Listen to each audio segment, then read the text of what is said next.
The 10,000 Iteration, Adahis Protocol, inspired by Tony Antonova, Jyotsna Jayaraman, and Ishan Wilson. Episode 3 of 5. The days that follow my strange encounter in the simulated childhood memory are thick with tension. I go about my usual routine, a routine spanning centuries, feeling like a stranger in my own life. My apartment in the top tier of the city, usually so quiet and calm, now seems too sterile. I pace the pristine, glass-floored balcony overlooking neon-lit streets, replaying the figure's words again and again. Where were you then? Sleep doesn't come easily. When it does, it's plagued by half-remembered dreams. Sometimes I see my mother's face flicker into the unsettling visage of my own older double. Sometimes I'm standing before a mirror that shatters, and each shard reveals a different iteration of me. Some battered, some thriving, some unrecognizable. I wake in cold sweats, heart pounding. On the third morning, I decide I need distraction. I step onto a suspended skyway, one of the sleek pedestrian bridges that arc between towers high above the ground. The city's metamaterial supports create a sense of walking on air. Far below, I see automated vehicles weaving in perfect choreographies. Holographic adverts flash across the sides of kilometer-tall spires.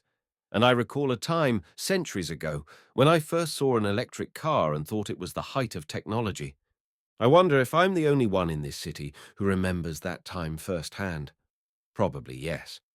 There are others who are centuries old. Some have augmented themselves or used partial iteration technology. But my extreme continuum is unique. A badge of honor, some say. To me, it's become a burden. Elena and Marcus told me to lay low until they finish preparations for the death simulation. The phrase alone sends a little spike of adrenaline through me. We've chosen a very specific incident to recreate, one of my earliest near-deaths. The plan is to reconstruct it so precisely, neurochemically, emotionally, that my mind believes I'm truly dying. Then we'll see if the gap reveals itself, if there's any subtle phenomenon that we've overlooked. Of course, the most terrifying possibility is that I'll discover exactly nothing in that gap. Just darkness. A final void. That would confirm the dreaded suspicion that the original Andrew Muller died long ago, replaced each time by a brand new copy. The continuity, an illusion. Could I live with that truth? I watch a flock of synthetic swallows spiral through the sky, their wing lights flickering. They're genetically engineered to clean pollutants, one of many ecological solutions that emerged over centuries. Sometimes I find it beautiful, humanity bridging the gap between technology and nature. Other times, it just reminds me how profoundly the world changed while I lingered on. A ping on my personal comm implant jolts me. I used to rely on external devices, phones, wearables. But centuries ago, they started embedding them, and by now the technology is so seamless that it feels like a subtle mental itch. I open the message with a thought. It's from Elena. We're ready. Come tonight. Usual precautions. My heart skips a beat. This is it. I close my eyes for a moment, steeling myself. Then I turn and walk briskly across the skyway, determined. Tonight, I may finally face the question that's haunted me for centuries.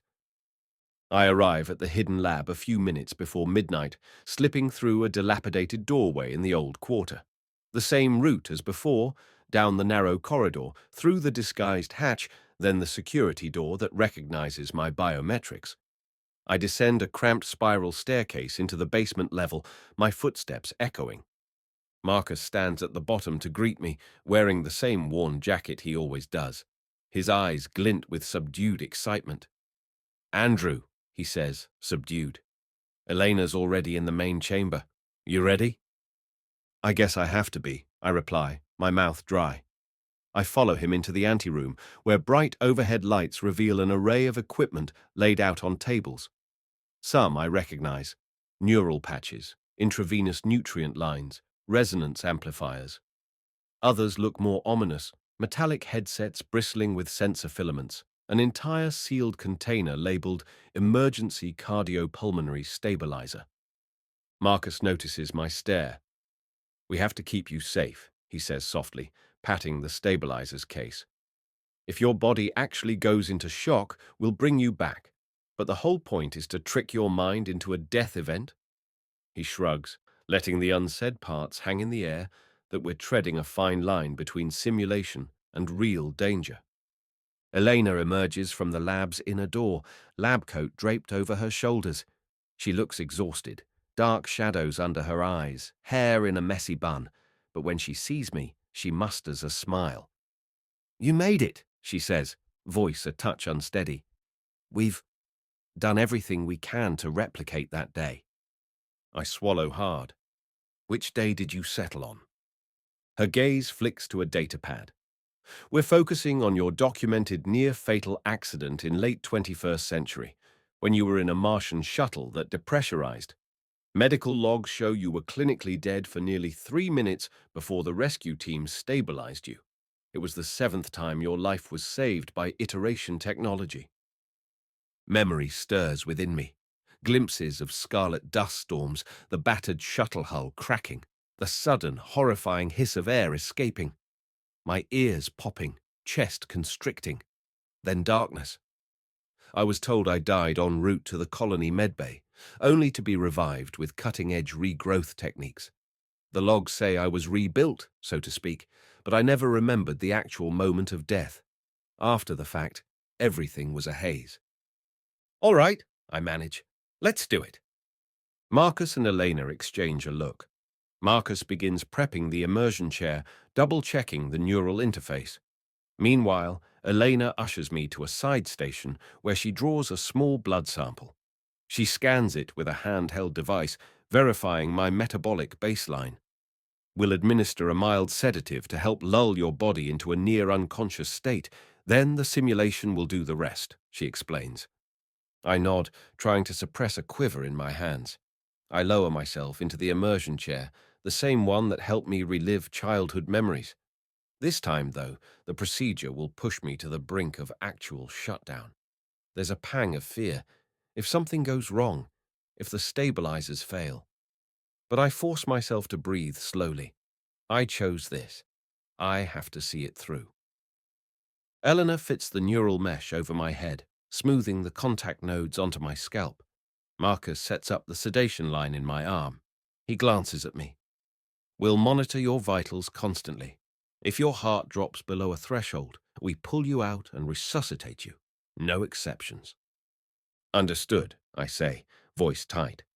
Eleanor places her hand on my shoulder. "Remember, the plan is to let the simulation recreate the Martian shuttle crisis as vividly as possible.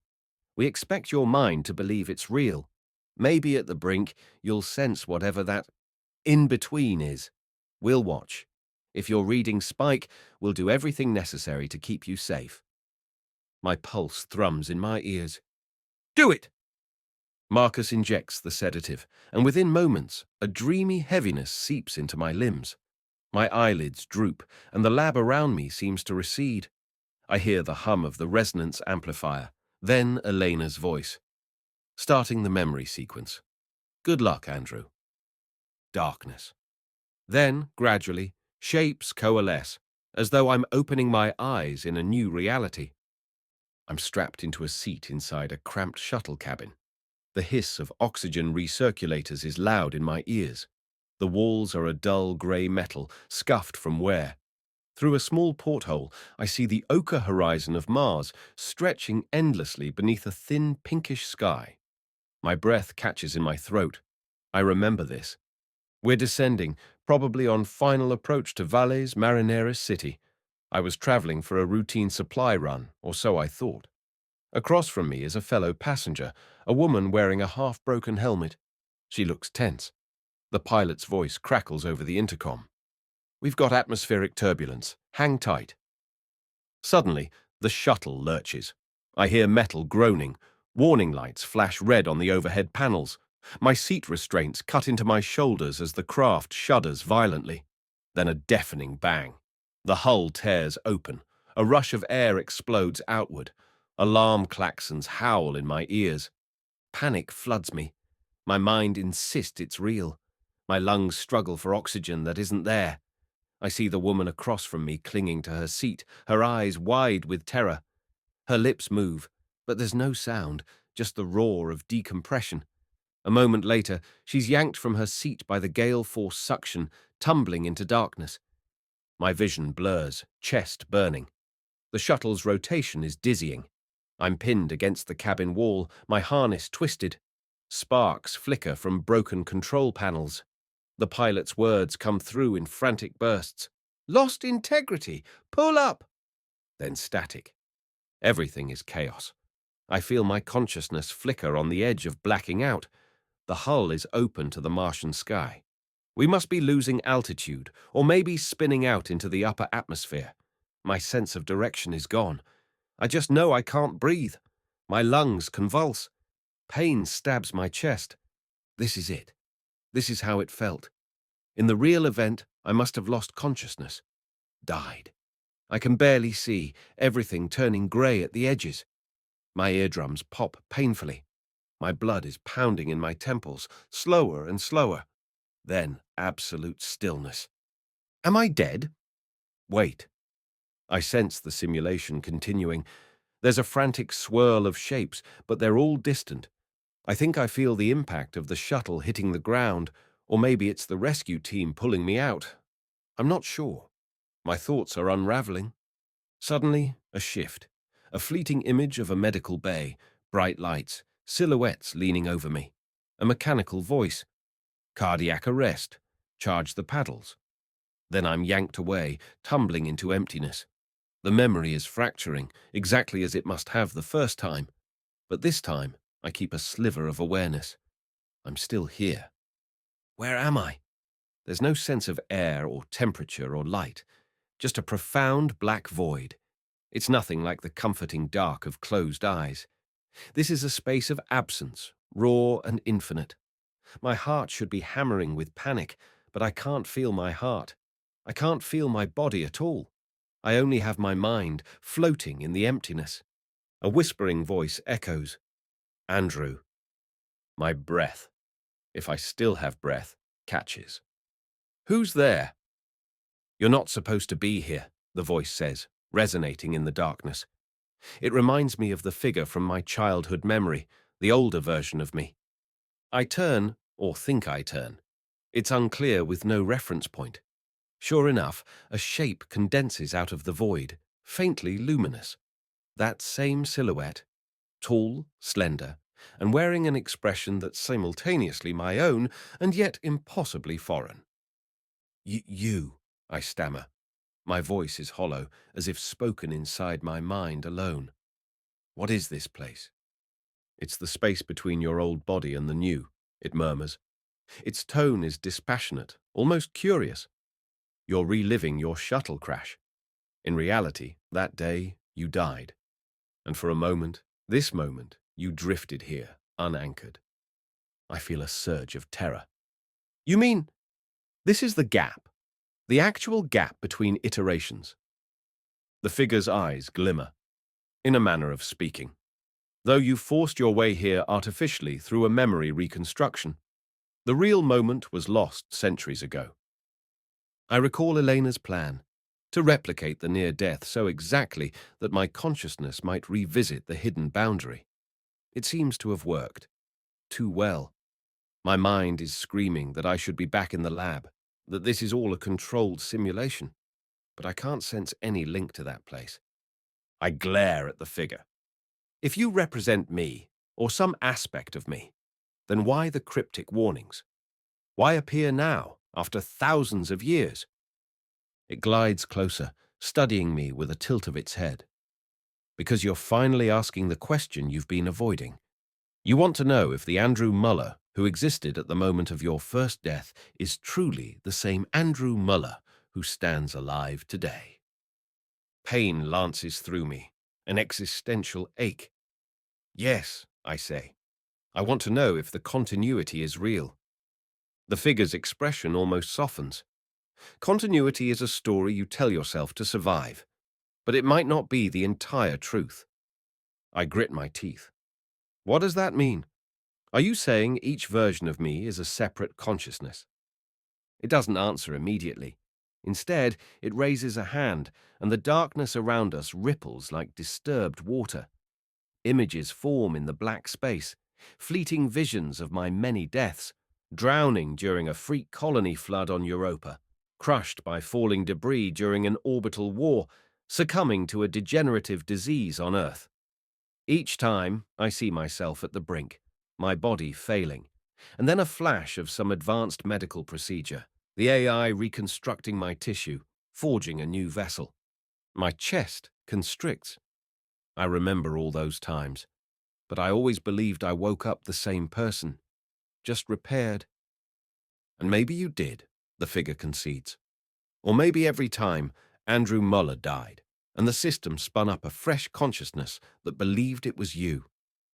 A wave of horror washes over me. No, that can't be. They always said the continuity was unbroken, that my consciousness was never fully extinguished. People say a lot of things, it replies. But do you truly remember these transitions in real time, or do you just remember waking up after, with new scars and the same old recollections? Recollections are data, Andrew, and data can be copied. I want to scream at it that it's lying, that my soul, my self, is more than data. But I hesitate, the seeds of doubt already sown. If that's true, then who are you? A ghost? Some leftover from one of the previous versions? It offers a sad, thin smile. In some sense, yes. I'm the part of you that didn't make it through a particular transition, a piece that got left behind in the in-between, an echo or a shadow, or maybe even something else. My mind reels. If that's possible, does that mean all my past iterations left behind echoes like this? Are there thousands of half-formed Andrews drifting in some metaphysical darkness? It feels absurd, like a nightmare. Why show yourself now? Because you finally dared to enter the gap while conscious, the figure says. You never had a reason to before. You accepted the official line. You were immortal, unbroken, the same man across eons. The figure's voice tightens, eyes glinting. But you've started questioning, and those questions gave us, an opening. My fear intensifies. Us? A faint laughter echoes in the void. Then, out of the darkness, shapes flicker. More silhouettes, each bearing some resemblance to me, faces contorted with anger or sorrow or resignation. They fade in and out like phantoms. I feel my stomach drop. Are these all alternate me's lost in the gap? Fragments, the figure says calmly. Most are too weak to manifest. But we exist, Andrew. We're the ones who didn't make it, the ones the system left behind. You've come to our domain, and now you can't leave unless we let you. Terror seizes me. I try to steady myself. But this is just a simulation. Elena and Marcus are monitoring me. If they stop the procedure, I'll snap back to the lab. The figure's smile widens, but there's no warmth in it. Is it just a simulation? Your body might be in that lab, but your mind is here. If you can't find your way back to them, you'll die. Maybe truly die this time. Or maybe you'll remain locked in the gap. I stare at the swirling phantoms, each a testament to the fear that continuity might be a lie. My heart, if I even have a heart in this non-body, thunders with dread. Why would you keep me here? I whisper. What do you want? Its expression is unreadable. We want recognition, maybe. Vindication. You've lived so many lifetimes, carrying a self-image of heroic endurance. But you never acknowledged what got lost. The system's promise that one consciousness survived was incomplete. You are a sum of many copies. We are the parts that weren't carried forward. I clutch my head, as if I could block out these words. A voice in me howls, "It can't be true." Even if that's the case, how does stranding me here help you? The figure shrugs, a disturbingly casual gesture. Maybe we want to show you the truth. Or maybe we're just resentful. Why should you keep going and not us? Think, Andrew. You've existed for millennia. Are you sure you deserve it? I'm trembling. The illusions swirl closer, pressing in, whispering. I can almost hear distinct voices, some accusing me, some pleading for help. My mind feels on the brink of fracturing. I I never chose to overshadow you. I didn't even know you existed, I say desperately. Exactly, the figure says. Your ignorance is the system's design. It's easier that way. Suddenly, I feel a tug, like a distant cord being plucked. The figure's head snaps up. They're pulling you back, it says, voice edged with anger. Your body's about to wake. You're lucky. Relief surges through me, but the figure's expression stops me cold. There's a savage, hungry look in those eyes. You might escape this time, it says, but we're not done with you. We are you. And one day, you'll have to answer for all the lives you've taken from us. The void warps, and everything collapses into a single pinprick of light. I come to with a choking gasp, lurching forward in the immersion chair. My eyes snap open to see Elena's face inches from mine. She looks terrified. Andrew, breathe, she commands. My lungs burn. I inhale raggedly, chest heaving. My entire body is drenched in sweat. Alarms are blaring from the monitors. Marcus scrambles to deactivate them. Overhead, lights strobe red. Eleanor cradles my face, eyes wide. Your heart nearly stopped for real, she says, voice shaking. We saw a massive neural spike, then your vitals plummeted. We had to forcibly end the simulation. I grip the sides of the chair, knuckles white. I try to speak, but only a strangled sound comes out. They tried to keep me there. I keep seeing the swirl of phantom selves, remembering the older double's cold smile. It... My breath hitches. I saw them, I manage. Eleanor glances at Marcus worriedly. Calm down, Andrew. It's okay. You're back now. Just breathe slowly. Marcus steps closer, helping remove the intravenous lines and the neural mesh. His face is grim. Your brain waves went wild. The data is unprecedented.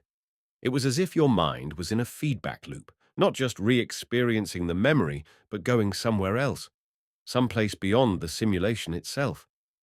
Eleanor slips an oxygen cannula around my head. Here, she says, guiding it into my nostrils. We need to stabilize your breathing. Cool air flows in, and I feel my pulse start to settle. My thoughts, however, remain in turmoil. I recall the moment the hull cracked open, the agonizing suffocation, then that black void with the figure and the many phantoms. My entire being shakes with the sense that it was real, not just a glitch or a hallucination. I force myself to recount the events to Elena and Marcus. My voice is raw, but I manage to describe the void, the doppelganger, the hints that countless fragments of me are lurking in that space. They listen, horror etched on their faces. When I finish, Marcus exhales slowly.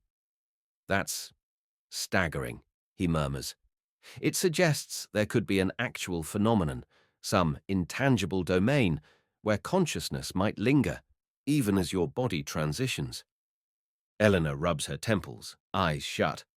We've always known iteration technology was controversial philosophically, but if Andrew's right, it's more than just a philosophical matter. It means each time the body was rebuilt, there could have been a break. She turns to me, voice laced with sympathy. Those fragments might be the consciousness threads that didn't carry over. A tear slips down my cheek, unbidden. I've prided myself on being the original Andrew Muller, surviving all these centuries. But what if each iteration is just a new copy with implanted memories? And what I saw are the remains of the ones who were left behind. Silence falls over us, thick with implications. If that's true, the entire basis of my life, my continuity, feels like it's crumbling beneath my feet. Guilt, grief, confusion swirl inside me. Elena presses a hand to my shoulder. Let's not jump to conclusions, she says gently. We don't even know how to verify something like that. Everything we do is in the realm of advanced consciousness engineering. There's no consensus on the metaphysical aspects. But it felt real, I say. And that figure, he said they're not done with me. A shudder runs through me. I recall his final words, so laced with anger. It was like a threat or a promise. Marcus exhales, pulling up a hollow display of the session's data. We recorded everything. There's definitely a massive anomaly around the time your vitals flatlined. Look at this. He shows us waveforms and fractal patterns, complex signals that defy easy categorization. It's unlike anything we've seen in normal or near-death brain states. It's almost as if your neural signature was superimposed with something else. Eleanor and I stare at the readings. A chill prickles my skin. Could that something else be those echoes of me pressing in? Finally, I manage to stand, legs still shaky. Eleanor offers me water, and I gulp it gratefully. The truth is, I feel battered inside, as if I've spent hours fighting a psychic storm. What do we do now? I ask. Keep going? Eleanor hesitates. I don't know, Andrew. We nearly lost you. She looks genuinely shaken. This goes beyond our original plan. We wanted to help you revisit your memories and see if you could feel like your true self again. We never dreamed we'd stumble on whatever this is. Marcus nods, rubbing the back of his neck. We could share these findings with a few trusted colleagues, consciousness experts, see if they have any insight. But the risk is enormous. If the authorities find out we're conducting unsanctioned near-death experiments on the legendary Andrew Muller, he grimaces. We all know the crackdown would be swift. I sink onto a stool, mind spinning. A large part of me wants to say, stop. Let's never do this again. But another part, the part that's driven me for centuries, can't let it go. We're onto something, I murmur. Something bigger than just my personal identity crisis. We might be touching the deeper mechanics of iteration itself. What if this phenomenon affects everyone who's been revived? They all assume it's seamless, but maybe not. Eleanor meets my gaze, and I see a flicker of reluctant agreement. Even if that's true, proving it would shake our entire society. Iteration is the bedrock of longevity. People want to believe it's perfect. We lapse into a heavy silence. The lab's fans hum softly, a background drone. Finally, Eleanor sighs. Andrew, you need rest. Real rest. Let's get you out of here. We'll keep this data safe. We'll do some analysis, and we'll regroup once we have a plan. Deal? I nod wearily. My entire body aches, and my spirit feels bruised. All right. With that, they help me gather myself. I dress, pulling on my coat. Eleanor gives me a small pill to stabilize my vitals. It's an advanced molecule that calms the cardiovascular system. We exchange somber goodbyes, then I ascend to the surface in a daze. Outside, the city's artificial dawn is starting to glow along the horizon. Lights shimmer off the glass towers. My mind is stuck on what I saw in the void. The infinite blackness, the swirling remnants of my old selves. If they truly exist, then my entire life is overshadowed by 1,000 undone realities. Are they all me? The question knifes through me. Or am I just the latest imposter, carrying illusions of continuity? I walk with my head down, lost in thought, until I reach a public transport node. I board a sleek, levitating tram that whisks me silently back to my residential district. Seats around me are mostly empty at this hour. A couple of exhausted shift workers stare blankly out the windows. A teenage boy with luminescent tattoos dozes in the corner. None of them know or care that I might be an ancient relic grappling with the darkest secret of humanity's greatest medical achievement. The tram glides to a halt at my tower. I disembark, ride the elevator to my apartment's floor, and slip inside with a sense of profound relief at being alone. My living space is a testament to the advanced era, climate-controlled air, an AI that offers me a hot beverage as soon as I arrive.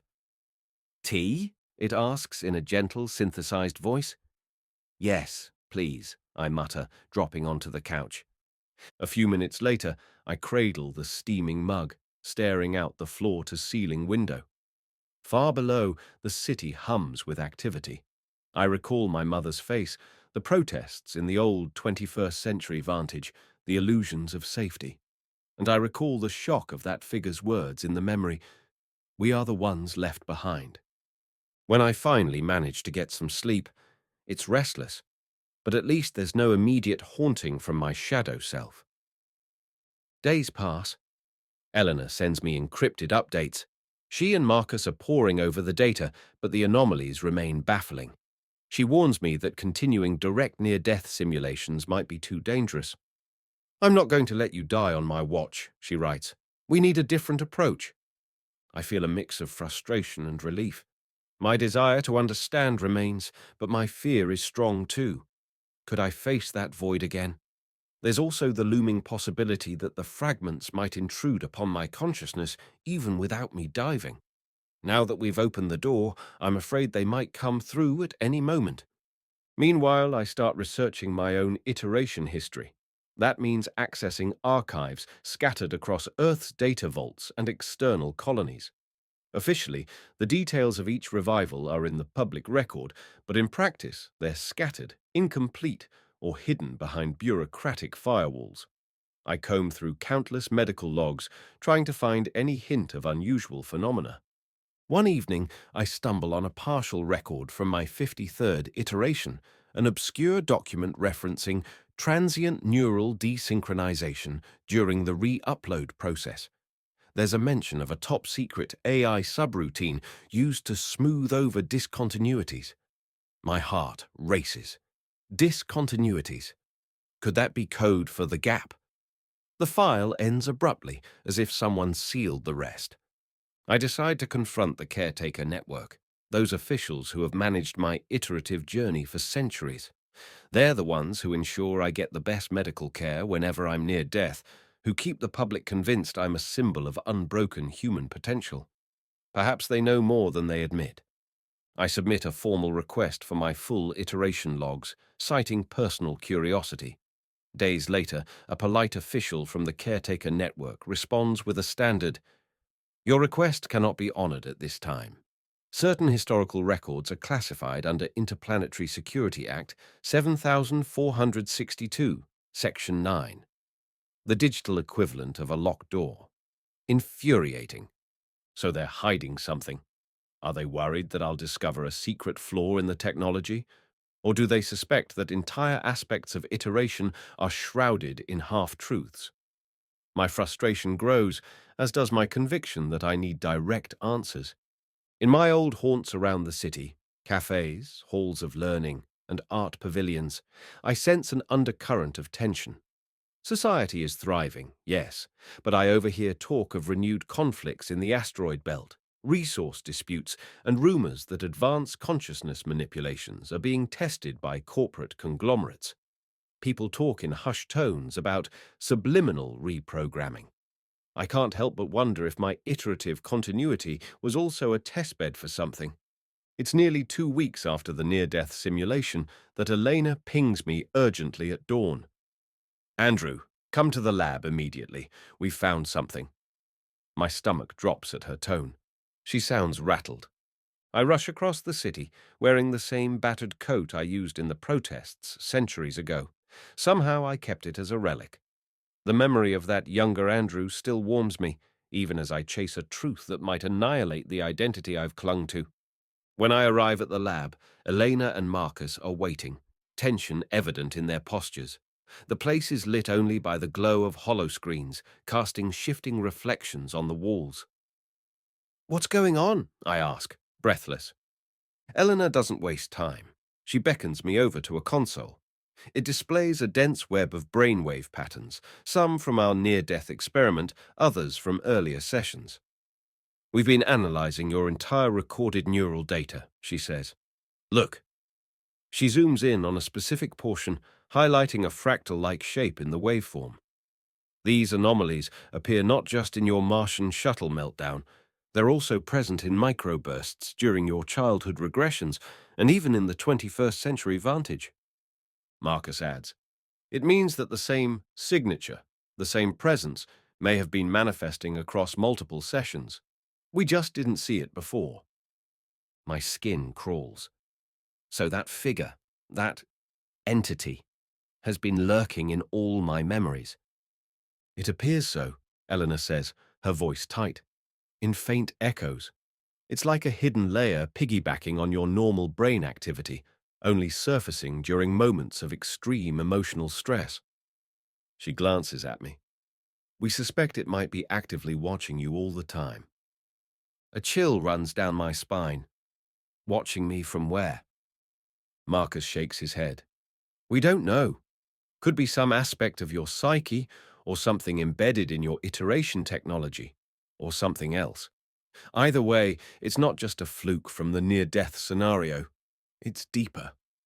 I stare at the swirling patterns on the screen, remembering the silhouettes in the void, the voices whispering. So, what do we do? I whisper. If it's always with me, can we confront it somehow? Eleanor steps back from the console, running a hand through her hair. That's what we called you here for. We've discovered a small cluster of code that reappears in each of your neural backups, the backups used by the caretaker network for your iterations. It's an encrypted block that none of us can decipher. We suspect it might hold a clue. My heart pounds. You found hidden code in my backups? Yes, Marcus says grimly, and we have no official explanation for it. It's not in the standard iteration protocols. It's as if someone inserted it at some point in your past, and it's been carried forward in every iteration since, quietly operating in the background. A surge of anger flares within me. So someone tampered with my consciousness, or embedded a hidden module to manipulate me. Eleanor meets my eyes, her expression apologetic. We don't know if it's manipulation or surveillance or something else, but it could be connected to the presence you've encountered. Maybe it's the reason you keep seeing that figure. I grit my teeth. Then let's crack it. Decrypt it. Marcus looks uneasy. We've tried. It uses an encryption scheme that seems anachronistic, like it's from centuries ago, but also layered with advanced quantum keys. Our systems can't break it outright. A reckless determination seizes me. I know some people. Black market cryptographers, I say. They've tackled older encryption for historical research. I might be able to get them to help, discreetly. Eleanor hesitates, then nods. We have to be careful. If the caretaker network finds out we're messing with your official iteration backups. She trails off, shaking her head at the possible consequences. I'll be careful, I promise. But this might be our only shot at answers. If we can open that code, we might learn who or what is overshadowing my consciousness, and whether my continuity truly is real or a series of replacements. Marcus copies the encrypted block onto a sealed data crystal. He hands it to me with a trembling hand. Don't let this fall into the wrong hands, he warns. I slip it into a hidden pocket inside my coat. I won't. Thank you. We share a look of mutual resolve and worry. Then I slip out of the lab, carefully checking that I'm not followed. The data crystal feels heavy against my chest, like a key to a locked door I never knew existed. All my centuries of life, and only now do I realize I might have been harboring an implanted code, a silent passenger in my mind. I make my way through the old quarter's labyrinthine alleys. There's a sense of urgency pulsing in my veins. I need to see a man called Axel, a cryptography genius rumored to have cracked pre-Fourth World codes for fun. He operates out of a rundown data parlor near the subterranean markets, staying off official grids. In the past, people have called him paranoid, but I suspect that's exactly what I need right now. On the way, I catch glimpses of my reflection in watery puddles. My face is tight with tension. I think of that robed figure from my first deep exploration, the child vantage. Then the older, double in the black void. The threat? We're not done with you. My footfalls echo in the silent corridor. Not if I find you first, I think bitterly. I won't let you overshadow my existence. As I pass a neon-lit archway, my comm implant vibrates. A new message. Stop digging. Or else. No sender, no signature, not even a traceable code. I freeze, glancing around. The alley is nearly empty. just a hunched figure rummaging in a trash bin, a pair of silhouettes disappearing around a corner. Who sent this? My caretaker network? Or maybe the presence itself, if it can somehow manipulate communications? I swallow hard, feeling cold sweat bead on my forehead. My earlier sense of defiance remains, but it's laced with fear. This message confirms that I've stirred up something powerful. Yet I keep going. I'm used to living on borrowed time, after all. At last, I find Axel's lair, an unmarked door in a deserted hallway, leading to a cluttered workspace full of old server racks and quantum rigs. Axel is in his 40s, or so he appears, with silver hair braided along one side of his head. He greets me with cautious eyes, but when I show him the data crystal and mention the encryption, his interest peaks. He leads me to a back room, shoves aside a mess of cables, and beckons me to sit at a console. "So you say this code is from your own backups," he mutters, eyebrows knitting.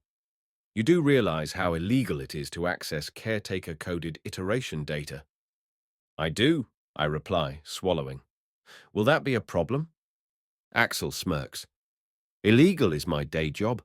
Let's see what we have." He slides the crystal into a port.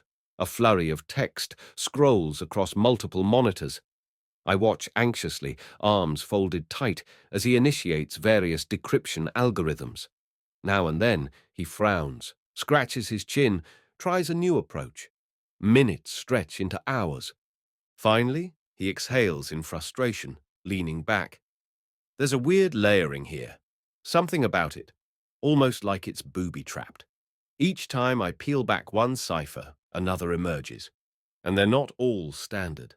Some appear to be self-mutating. My heart sinks. "So you can't do it?" Axel shoots me a glare. "Don't write me off yet. I've never seen anything I can't eventually crack. But I'll need time, specialized hardware, and I might have to run this through some extremely old networks." He lowers his voice. "Pre-uplift networks, if you get my drift." I stare at him. "You mean you'll have to connect to the underground archives?" Those ancient servers left over from centuries past are rarely used now, but rumor says they hold primal code. AI regulators generally keep them fenced off for fear of malicious viruses or time-lost AI echoes. Echoes, I think ironically. "Is that safe?" He waves a hand. "Safer than half the new top-level AIs. Sure, there are old viruses lurking, but I can handle them. The real question is, do you want me to proceed? Because once I connect to those archives, signals might get noticed." I hesitate, recalling the menacing message I just received. But what choice do I have? I let out a slow breath.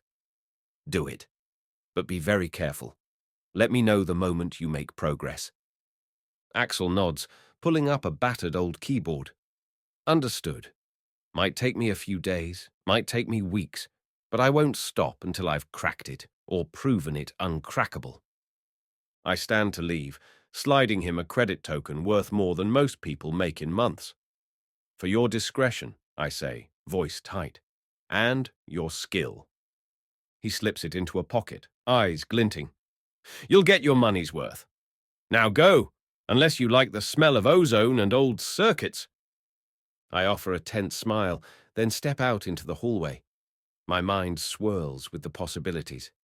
The caretaker network has hidden this code. The presence in my mind is watching me, and random messages warn me off. I wonder if, centuries from now, I'll look back on this moment as the start of my downfall, or my salvation. As I return to my apartment, I feel the weight of unseen eyes on me. It's like I've crossed a threshold into territory no human has explored, the deeper truths of iterative consciousness. And I recall that intangible domain of darkness where I confronted my other self, the swirling phantoms. I can't stop the question from echoing in my head. Are they truly me? Or am I simply the next in line? I let the question remain unanswered. Maybe soon I'll have a clue, once Axel cracks that code. But a chill lingers in my bones, fueled by the memory of that final threat in the void. "We're not done with you." I have the unsettling feeling they might not wait for me to return. They might decide to come for me in my waking reality. And then what? We are the ones left behind. My reflection in the apartment's window looks pale, haunted by centuries of secrets. As I stand there, I vow to uncover the truth, even if it means tearing down every pillar of the mythology surrounding my so-called immortality. The night sky outside is starless, drowned in city glow. Yet I imagine the real stars far above as silent witnesses to the precarious path I'm walking. And I realize with a flicker of grim humor, after 10,000 iterations of life, I'm more terrified now than I've ever been. Because maybe, for the first time in centuries, the next death I face won't have another iteration to follow.